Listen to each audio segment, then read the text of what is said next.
a Roman cross. Yet Jesus died on that.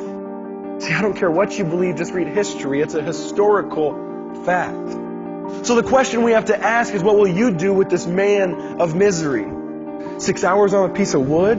It somehow completely changed history? But see, we've pimped Jesus out. We've made a sacrifice foolery like, oh, I'll just go to church on Easter and make the cross nice jewelry.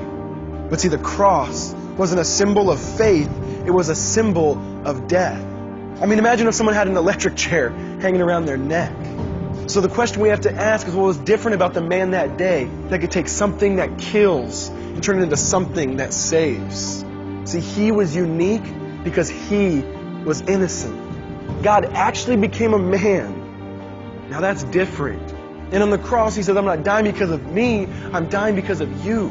Not just for the sins you have done, but for the ones you will do. And on the cross, God treated Jesus like he was us. Poured out his wrath on the Son so that he might show that he's just. See, and he took our filth and he took our sin, and the beauty is when you trust in Jesus, you're included in him.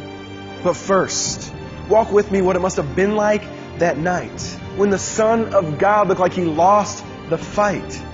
No heartbeat, no breathing, no sign of life. Jesus tasted death, and it didn't feel right.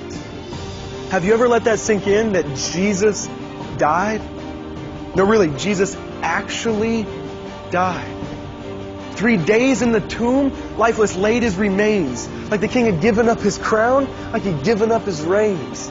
But all of a sudden comes Sunday, something started to change. From the grave you heard a thump, and blood started pumping in his veins. Heart beating, blood pulsing. Instantly Satan felt his power break because the Son of God was dead. Now the Son of God is awake. And every breath that he took was another punch to Satan's face, showing we are not under our sin, but we are under grace. So rejoice with me, because when he went to the grave, you did too. And when he rose from the grave, your life became new. He says, my job is finished. Let your new life begin. You can actually have freedom. Stop wallowing in your sin. See, the chains have been broken. The stone's been rolled away. God doesn't love a future you. He actually loves you today. So you're clean. You're spotless. The curse has been squashed. That's all baptism is. It's just showing you've been washed. So rejoice with me, because we are not awaiting the verdict. He's already said not guilty, and the resurrection proves he assured it.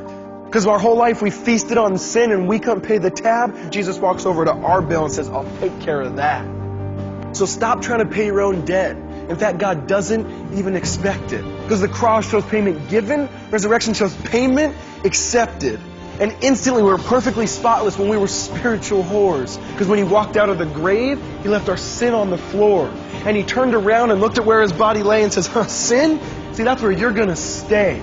So church, walk in freedom because you are free. The resurrection is just a stamp saying it's a guarantee. A royal decree proclaiming we're children of the King. So even when your mouth can't, let your life always sing.